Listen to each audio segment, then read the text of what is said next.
hudobník a pedagóg základnej umeleckej školy v Senici, Michal Čas, nám rokovým hitom Smells Like Teen Spirit od kapely Nirvana vo vlastnej úprave otvoril slávnostné vyhodnotenie súťaže Literárna Senica Ladislava Novomeského.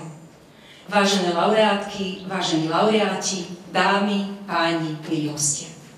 Je pre mňa veľkou radosťou, že sa dnes stretávame pri vyhlásení výsledkov už 38.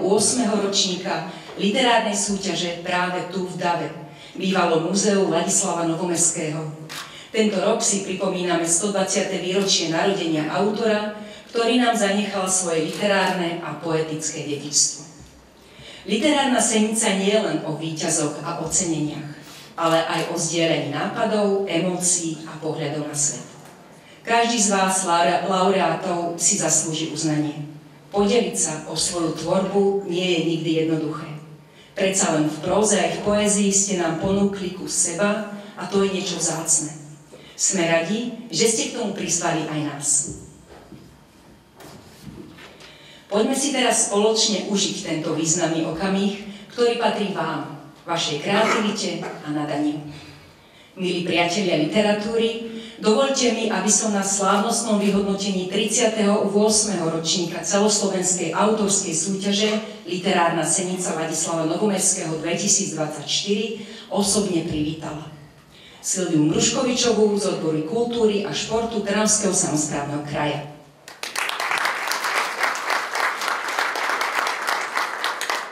Filipa Lackoviča, zástupcu primátora mesta Senica. Srdečne vítam našu porotu, poetku a esejistku Danu Podrackú, literárneho vedca Daniela Domoráka, odbornú redaktorku Alexandru Jurišovú a novú tvár v porote Literárnej Senice, literárnu vedkyňu Evu Urbanovú. Ďalej vítam riaditeľku Záhorskej knižnice v Senici Silviu Samekovú, riaditeľov kultúrnych a vzdelávacích inštitúcií v zriaďovateľskej pôsobnosti Trnavského samosprávneho kraja a mesta Senica. Vítam aj predstaviteľov spoločnosti Ladislava Novomeského. A vítam vás všetkých a predovšetkým vás, autorov.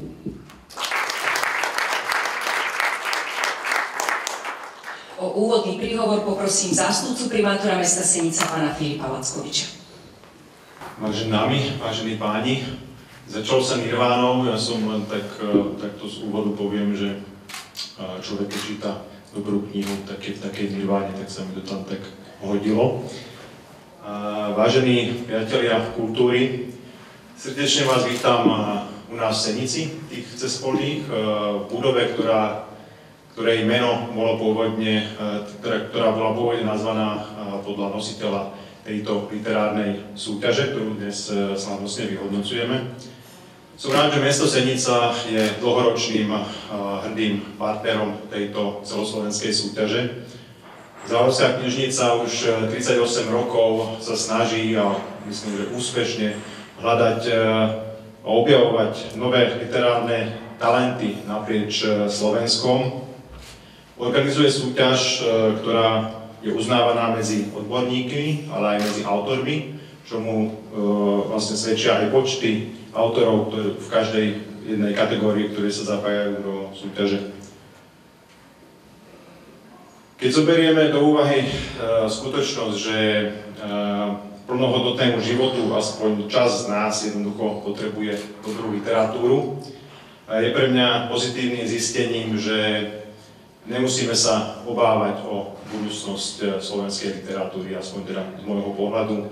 Máme veľa talentovaných detí a tínedžerov, ktorí sa tomuto venujú a myslím, že veľmi úspešne.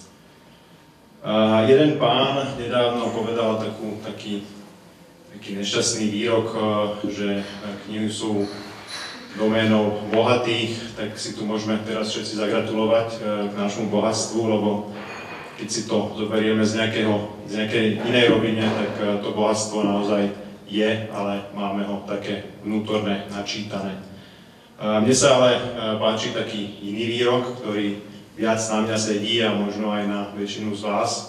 Povedal ho, myslím, Frank Zappa, že tak veľa kníh a tak málo času. Myslím, že to platí na všetkých z nás, čo tu sedíme. Milí autori, chcel by som prejaviť tak obdiv, že sa zapájate do tejto súťaže, aj vám úplne poďakovať, že sa zapájate. A dovolte mi, aby som poďakoval aj Záhorskej knižnici na čele s pani riaditeľkou Silviou Samekovou a jej tímom, ktorý sa dlhoročne stará o to, aby celá súťaž vôbec vznikla, ale aby aj ten priebeh bol taký, ako má byť. Naozaj klobúk dole a veľmi pekne ďakujem. Pred pár dňami sme si pripomenuli už 35. výročie Nežnej revolúcie. Tí mladší si to samozrejme nepamätajú, ale jeden z tých výdobytkov Nežnej revolúcie, vďaka nemu tu dnes aj v podstate môžeme byť a môžeme tvoriť. Hovorím o slobode slova, o slobode vyjadrenia bez akékoľvek cenzúry. To, že môžete tvoriť slobodne tak, ako to vy cítite, a tak to dáte aj na papier. Takže vážme si to, že to tu máme a naozaj si to strážme. Všetkým prajem čo najviac tvorivých myšlienok, chuti do písania a verím, že jedného dňa si prečítam aj jednu z vašich kníh, už sa na to veľmi teším, a keď sa vrátim k tomu výroku, na tú si určite nájdem čas. Ďakujem veľmi pekne.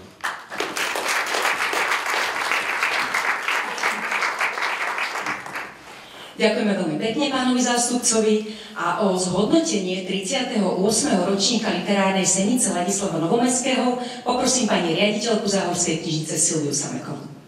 Vážené dámy, milí páni, ctení hostia, posledné roky nám nedali vydýchnuť. Po pandémii vypukla vojna na Ukrajine a boj sa stále nekončí. Na tej našej scéne sa prstom ukazuje, kto je nepriateľ. Bežné dni máme potiahnuté akýmsi pochmúrnym filmom, ktorý nám bráni vo výhľade. A potom je tu svetlo v podobe kultúry, ktorá dokáže ožiariť všednosť. Zmeniť ju na niečo neobyčajné a dať priestor tomu, aby sa spoza tieňa objavilo niečo krásne. Hudba, vizuálne umenie či písané slovo, toto všetko v sebe nesie schopnosť formovať a obohacovať človeka. V ideálnom svete by mala byť kultúra pre všetkých. Apolitická, bezbariérová, bez hraníc. A hoci sa o to snaží, naráža na prekážky, ktoré jej ten ideál bránia dosiahnuť. No nevzdáva sa a vytrvalo posúva tie hranice ďalej. 38.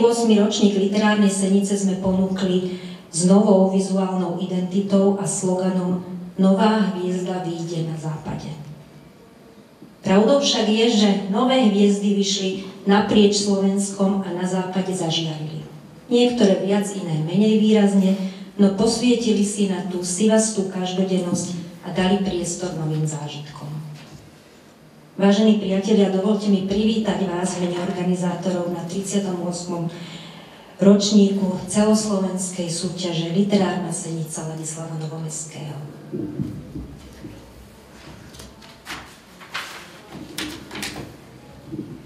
Pred chvíľou som hovorila o tom, že umenie vytrvalo posúva hranice.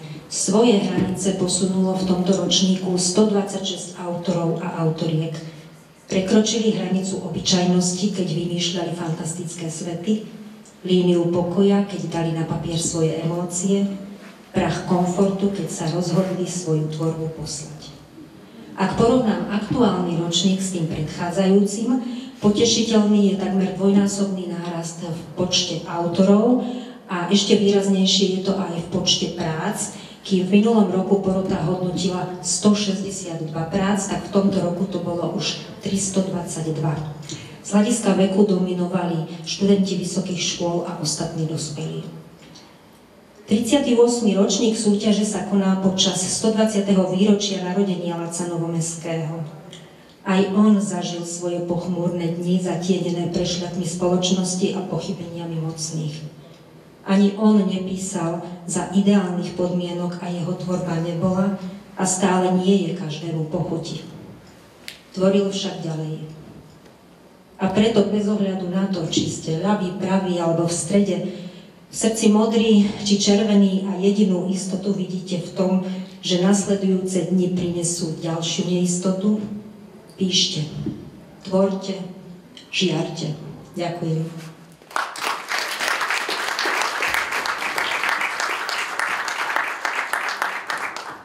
Ďakujem veľmi pekne aj pani riaditeľke.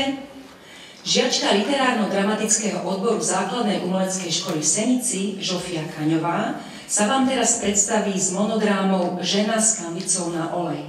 Žofka sa s týmto umeleckým prednesom zúčastnila festivalu európskej poézie Beniakove Chinorany, kde získala strieborné pásmo a postup do celoslovenského kola. Nech sa páči, Žena s kanvicou na olej. Kam ide tá žena? Vlečúc sa po chodníku, teraz, keď už je takmer noc,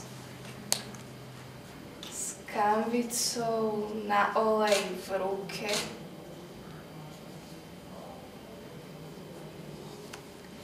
Ja neviem, čo je silšie, či chladný chodník jej očí, či sivá farba toho šálu, ktorým si ovinuje hrdlo a hlavu, alebo či bezútešná krajina jej duše.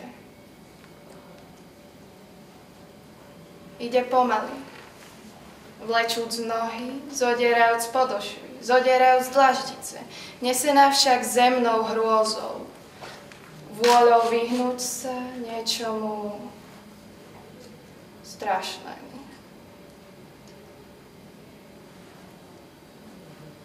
Táto žena sa neťahá chodníkom tohto mesta.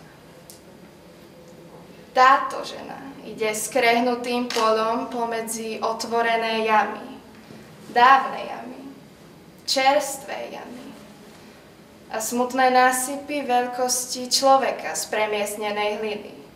Z hliny, čo sa nevmestí do jamy, odkiaľ ju vybrali. Pomedzi priepastné ponuré šachty a náhle tmavé priehlbne, plné bahna a kalnej vody a roztrhaných rubášov farby zúfalstva.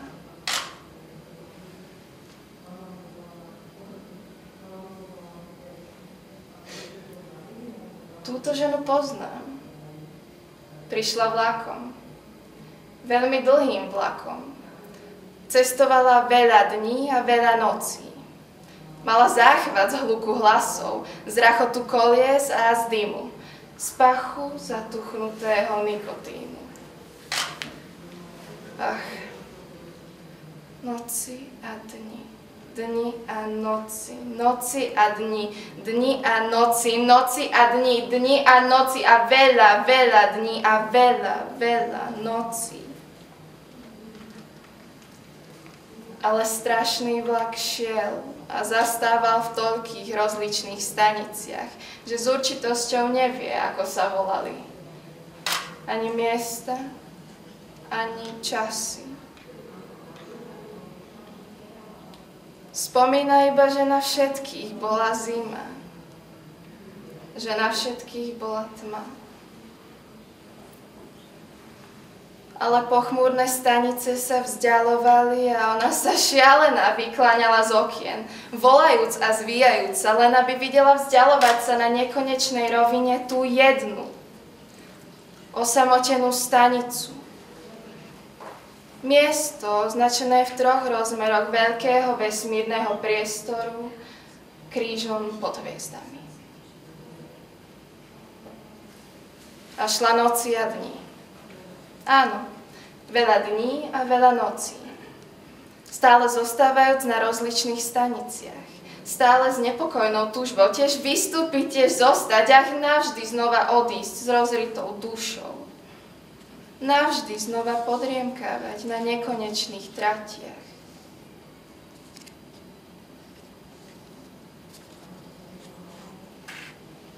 A táto žena sa zobudila v noci. A bola sama. A pozerala sa okolo seba a bola sama. A začala pobehovať po chodbách vlaku. Z jedného vozňa do druhého a bola sama.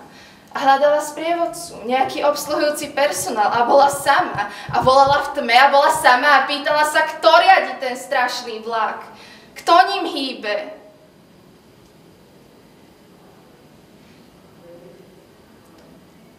A neodpovedal jej nik, lebo bola sama. A šla ďalej, bláznivá, šialená, vo zrutnom prázdnom vlaku, ktorým nik nejde, ktorý nikto neriadi.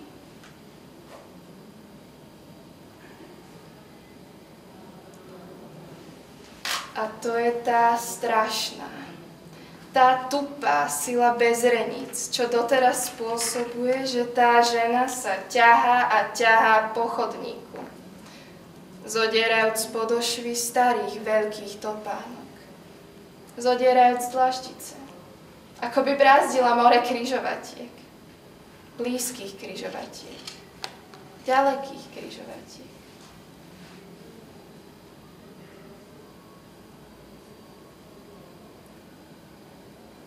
Vary sa vykláňa z rámu vlastného dreveného tela, ako by sa vykláňala z okna vlaku, vidiac, ako sa vzdialuje neznáma stanica, na ktorej mala vystúpiť.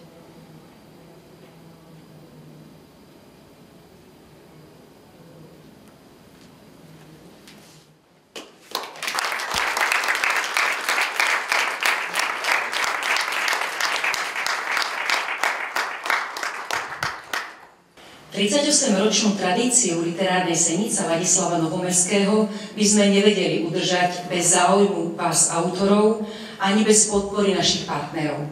Trnavského samosprávneho kraja, mesta Senica, Fondu na podporu umenia a rovnako Slovenského literárneho centra, vďaka ktorému dostanú naši laureáti hodnotné knižné ceny, ale aj názory na slovo vzatých odborníkov na ich literárne príspevky.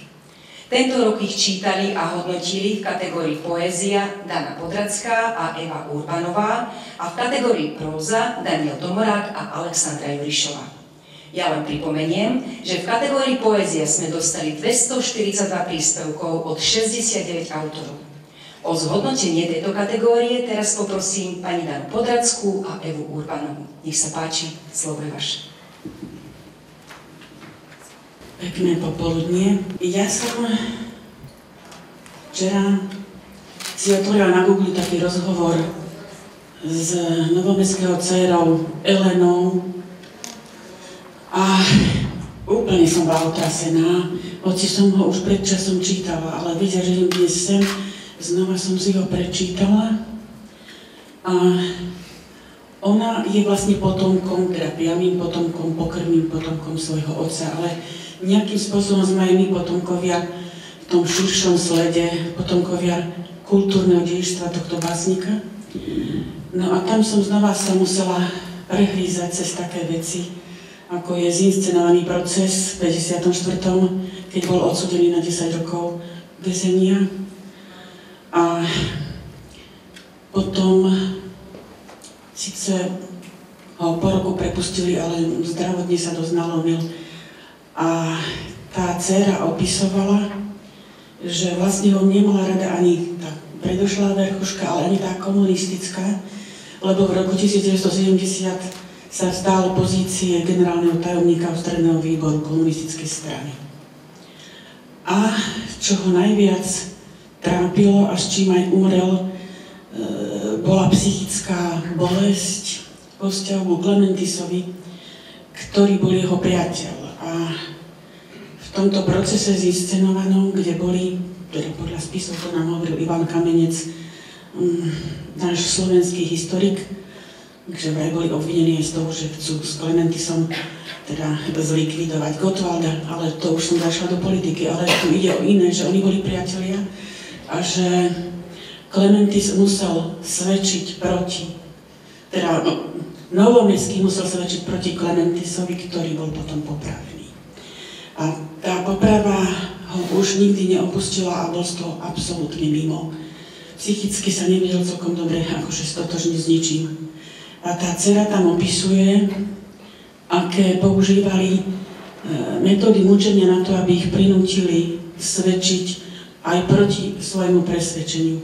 Ponárali im hlavy do výkalov, vešali ich za nohy dolu hlavou a museli stať v ľadovej vode, že vraj v ľadovej vode sa nedá zaspať. Kým je ľadová, nedá sa spať. A takýmito spôsobmi ich vlastne donútili urobiť aj to, že človek svedčí proti najlepšiemu priateľovi. Tak ja želám, aby sa to nám nikdy nestalo a podľa teda slov tej jeho Eleny si najviac cenil tú báseň Stamotiaľ a iné. Dnes nemáme akože väzenské cely alebo nič také, ale to Stamotiaľ sa odráža v iných podobách. Napríklad aj do tejto súťaže pribudli nové témy. Napríklad vojna, vina, smrť, ale aj akési nové kabalistické priamo alebo matematické princípy uchopovania reality.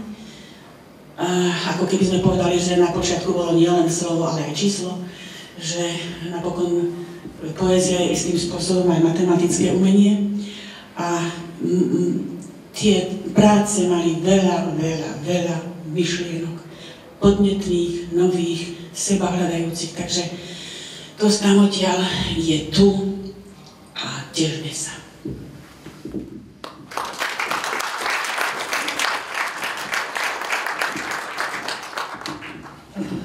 Ja možno by som povedala čosi, čo mi tiež napadlo, keď sme sem išli dnes, že pre mňa, alebo myslím si, že pre nás všetkých porodcov má literárna senica také dve miesta alebo dve polohy. Prvá je tá, keď čítame doma tie práce, keď vidíme len čísla a vedieme s tými textami také fiktívne dialógy, keď sa pýtame, že či sú tie témy skutočné, či je za tým skutočný okamih, či je to vykonštruovaná realita, či je to len imaginácia. A nevieme skrátka, kto to je, niekedy vidíme len vek toho autora, autorky, ale osobne mám rada túto fázu, keď sa ako keby ponáram do komunikácie s neznámym človekom, keď sa naozaj bytostne zaujímam o to, že čo ho trápi, čo ju trápi.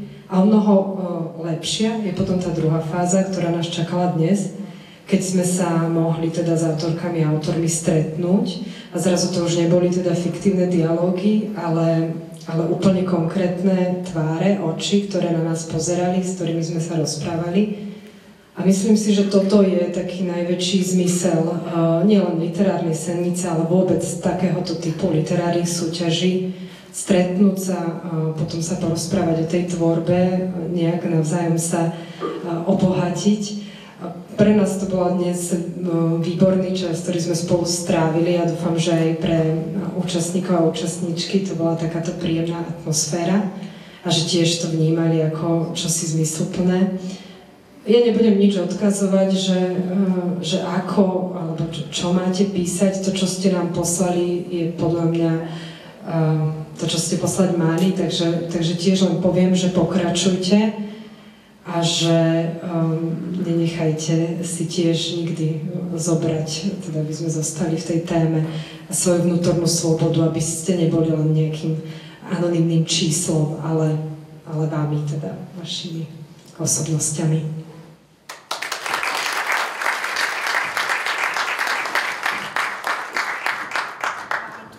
Ďakujem pekne. Ja prosím pani Podrazku, aby zostala.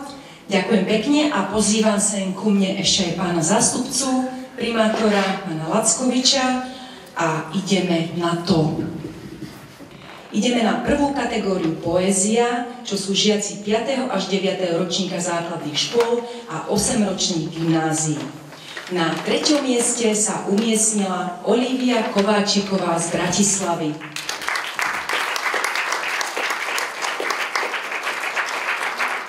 dievčička Lucy Maud Montgomery Olivia nachádza inšpiráciu pre tvorbu vo svojich pocitoch, ale aj v osudoch hrdinov kníh, ktoré číta.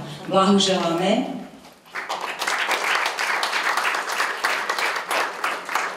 Druhé miesto získava Nikola Macurová z Trnavy.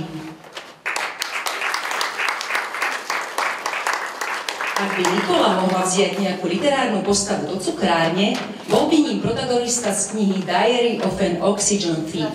Napriek tomu, že jeho hrozné chovanie Nikolu znechutilo, ku koncu knihy jej ho dokonca prišlo ľúto a preto by ho chcela lepšie spoznať. Blahoželáme.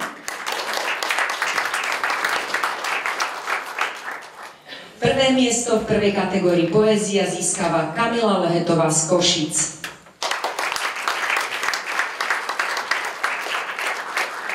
14-ročná Košičanka Kamila Lehetová je laureátkou niekoľkých ročníkov literárnej senice Ladislava Novomestského. Kamila sa nemohla na našom oceňovaní zúčastniť, cenu jej pošleme dodatočne a blahoželáme.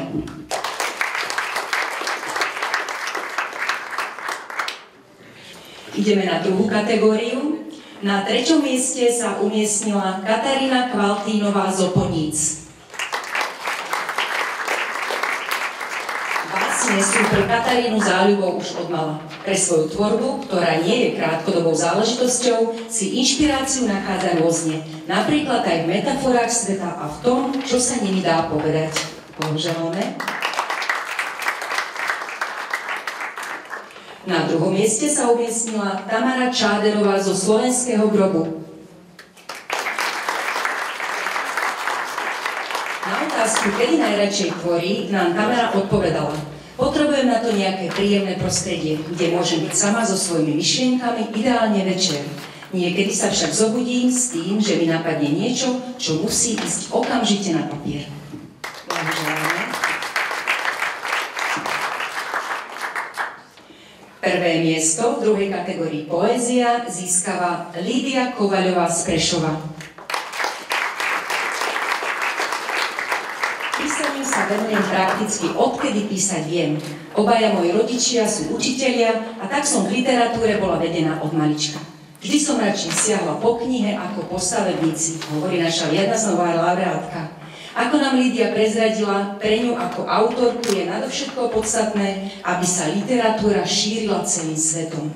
O to väčšiu radosť má, keď si jej dielo prečítajú literáti a zhodnotia ho ako kvalitné a hodné ceny. Blahoželáme. Ideme na 3. kategóriu poézia, študenti vysokých škôl a ostatní dospelí. Na 3. mieste sa umiestnil Miroslav Lukačovič z Revúcej. Miroslav do Senice nemohol prísť, ale o svojej tvorbe nám prezradil. Myšlienky pre básne väčšinou prichádzajú v situáciách, v ktorých to neočakávam. Snažím sa ich potom zaznamenať a dávam im čas na dozretie.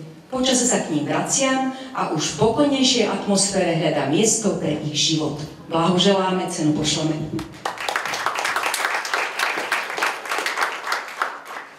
Na druhom mieste v 3. kategórii sa umiestnila Tereza Kucmenová z Bratislavy.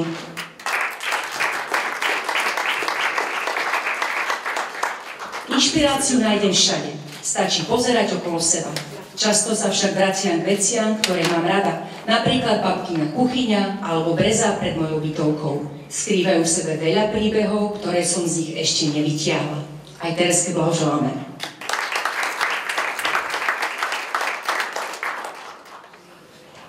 Víťazom 3. kategórie poézia sa stáva Adam Rendoš zo Spišských Vlachov.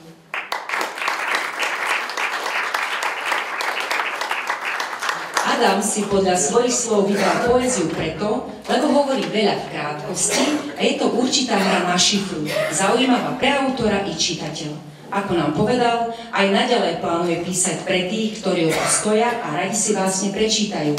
Zároveň plánuje naplniť ďalšiu zásluhu básňami, ktoré nikdy neuzrú svetlo sveta.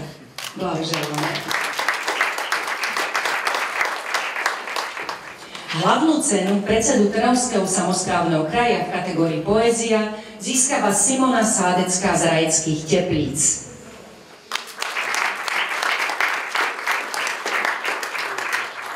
Občas mi v mysli uviaznú rôzne frázy, vety, obrazy, ktoré si žiadajú, aby som ich využila a vystávala okolo nich báseň či príbeh.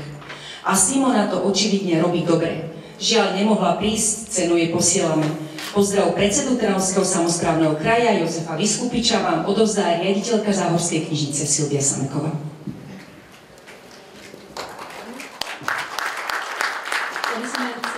Takto sprostredkovanie odovzdať pozdrav od župana Trnavského samosprávneho kraja pána Jozefa Viskupiča, ktorý mi telefonoval, že veľmi chcel prísť, ale bohužiaľ v týchto chvíľach sa koná zasadnutie Rady Trnavského samosprávneho kraja a tá jeho prítomnosť je tam skutočne nevyhnutná. A poveril ma, aby som vás všetkých pozdravila, poďakovala za to, že svojou tvorbou robíte tento svet krajším a povzbudila do ďalšej literárnej tvorby.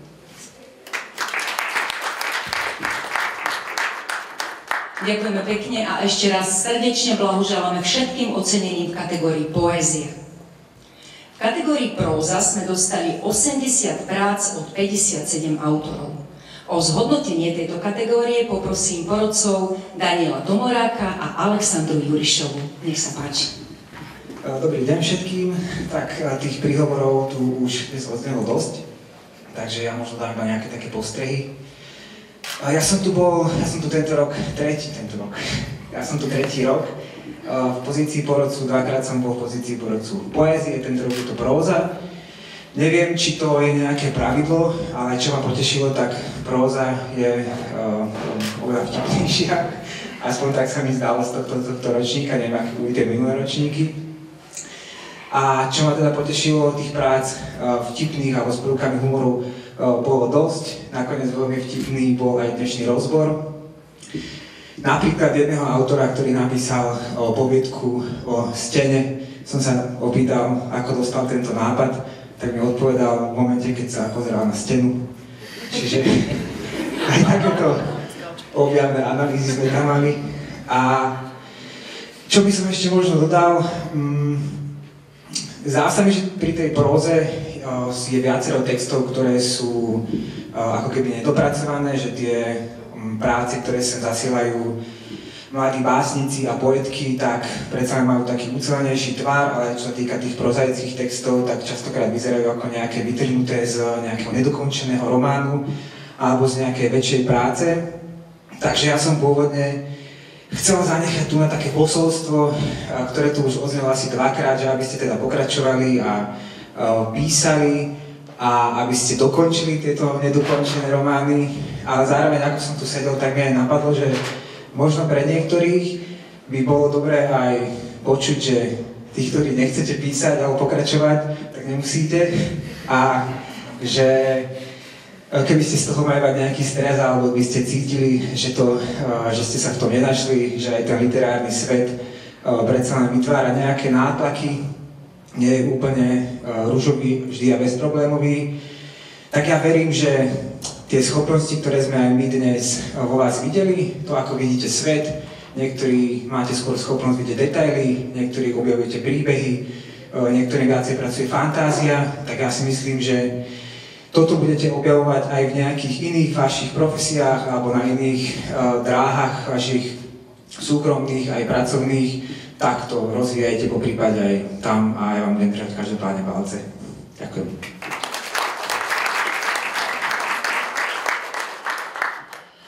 Tak ja keď som premýšľala o tom, že čo vám vlastne poviem, tak na začiatok mi zišlo na že je hrozne dôležitá tá sloboda, o ktorej hovorila aj Danka Podracka, pretože ja sama viem, že keď píšem, tak je pre mňa hrozne dôležité ani nie sa držať možno žánrov a nejakých pravidiel písania, alebo teda nejakých ucelených proste jednoducho poučiek, ale že je hrozne dôležité pre mňa to, aby aj v prvom rade ten text dával zmysel a potom zmysel aj tým, ktorí ho čítajú. A to si myslím, že sa mnohým z vás podarilo a veľmi sa mi páči toto nie je moja prvá súťaž, ktorej som v porote, ale páči sa mi vždy to, že prenikáte vlastne, alebo teda tak lavírujete medzi týmito žánrami a nie je to nikdy také jednoznačné a tým pádom také jednoduché. Čiže aj to naše hodnotenie možno tých prác nie je vždy úplne jednoduché a vybrať spomedzi vás tie najväčšie klenoty je vždy taká výzva. A pre mňa tento rok bolo veľmi super aj to, že Daniel tu bol predtým na poézii, teraz bol so mnou v próze a že my sme sa nie vždy zhodli na tom, že koho oceníme. A to bolo možno tiež také akože pre mňa veľmi zaujímavé v tom, že premýšľať možno o vašich textoch aj inak a nielen akože tak povrchne a zároveň aj komunikovať to, že prečo sme sa rozhodli oceniť práve vás. Takže ja takisto veľmi držím palce.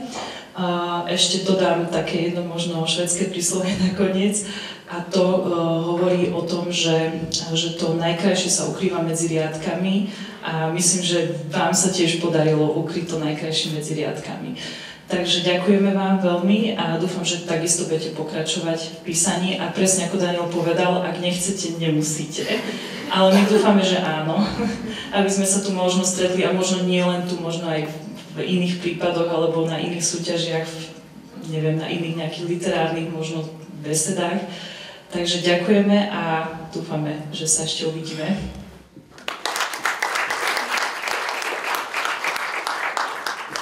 Ďakujeme pekne pani Jurišovej, tá sa môže posadiť, pána Domoráka si tu ešte necháme a poprosím ku nám aj pani riaditeľku. Takže poďme na kategóriu próza. V prvej kategórii žiakov 5. až 9. ročníka základných škôl a 8-ročných gymnázií sa na 3. mieste umiestnila Beata Plešová z Chvojnice.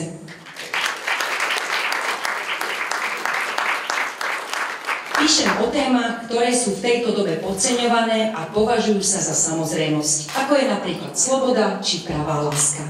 A s kým by som šla do cukrárne? Napríklad State z knihy Nádych, pretože mala krásny príbeh, ktorý mi zostal v srdci. Blahoželáme. Druhé miesto získava Sofia Šalíková z Bukovca.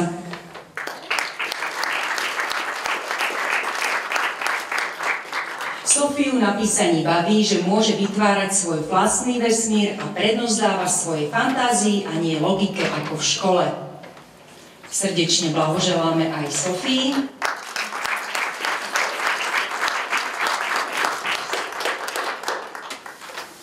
Na prvom mieste v prvej kategórii sa umiestnila Alexandra Tancušová z Prešova.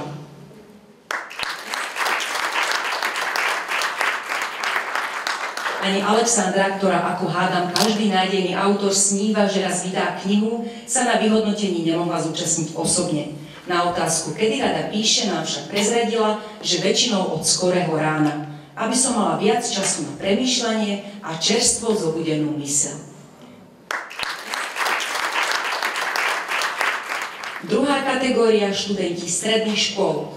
Na 3. mieste sa umiestnila Karolína Nojová zo Špačiniec.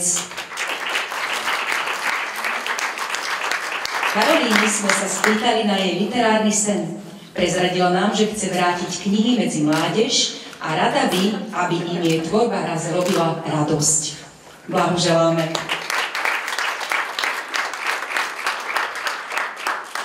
Druhé miesto získava Andrej Hrabovecký z Prešova.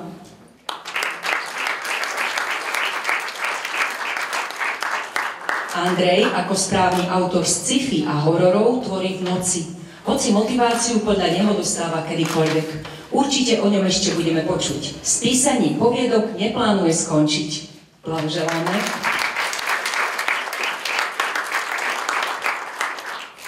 Ja by som rada pripomenula, že súťažné práce boli hodnotené anonymne a každá kategória mala svojich porodcov, ako ste už pochopili. Napriek tomu aj v druhej kategórii próza získala prvé miesto Lídia Kovaľová z Prešova.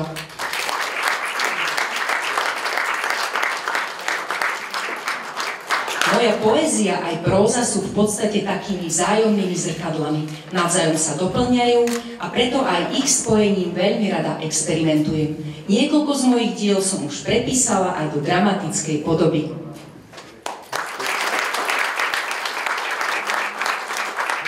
V tretej kategórii študenti z vysokých škôl a ostatní dospelí sa na 3. mieste umiestnila Ema Jacková z Rimavskej Soboty.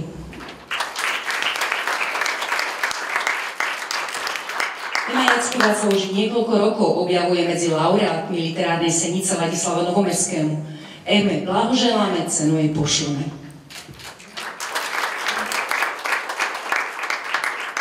Druhé miesto získava Aneta Zacharová zo Šalbočky.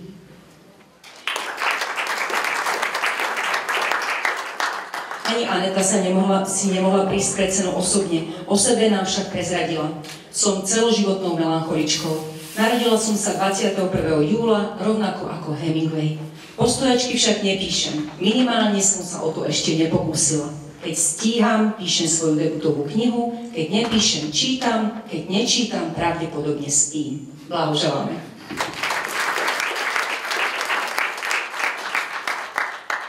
Víťazkou 3. kategórie sa stáva Gabriela Spišáková z Dubravky.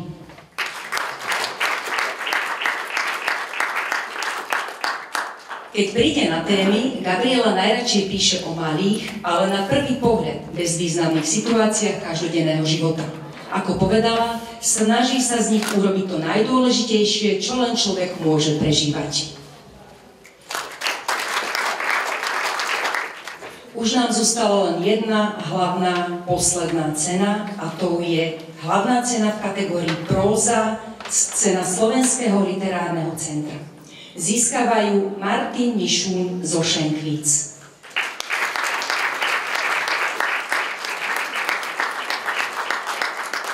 Ani Martin nie je v literárnej senici ocenený poprvýkrát. A aký je to pocit? Asi ako keď sa ráno zobudím a zistím, že opäť prišiel víkend. Len škoda, že za ním ide hneď ďalší pondelok. Toto bol našťastie predĺžený víkend. Inšpiráciu Martin hľadať nemusí. Ona si ho nájde sama, pritlačí ho k stene, pokým niečo nevytvorí. Blahoželáme Martinovi Nišúnovi.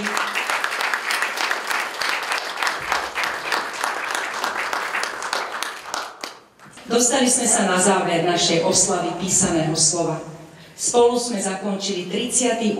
ročník literárnej senice Ladislava Novomeského, ktorý je dôkazom, že aj keď máme za sebou peknú históriu, sme večne mladí, otvorení novým myšlienkam a ideme s dobou. Tvorba dnes ocenených autorov to len potvrdzuje. Je aktuálna, originálna a odvážna, za čo vám ďakujeme. Poďakovanie patrí aj tým, ktorí stáli za prípravou tohto podujatia. Záhorskej knižnici, Trnavskému samosprávnemu kraju, mestu Senica, Slovenskému literárnemu centru a Fondu na podporu umenia. Za kultúrne spestrenie ďakujem hudobníkovi a pedagógovi Michalovi Časovi a Žofii Kaňovej z literárno-dramatického odboru Základnej umeleckej školy v Senici pod vedením Janky Váňajovej. A predtým, ako sa dnes plný inšpirácie rozlúčime, pristavte sa pri výstave venovanej 120. výročiu narodenia Ladislava Novomeského a aj pri našom malom občerstvení. Prajem vám pekný deň a nezabudnite, nové hviezdy zažiaria opäť o rok na západe. Dovidenia, priateľe.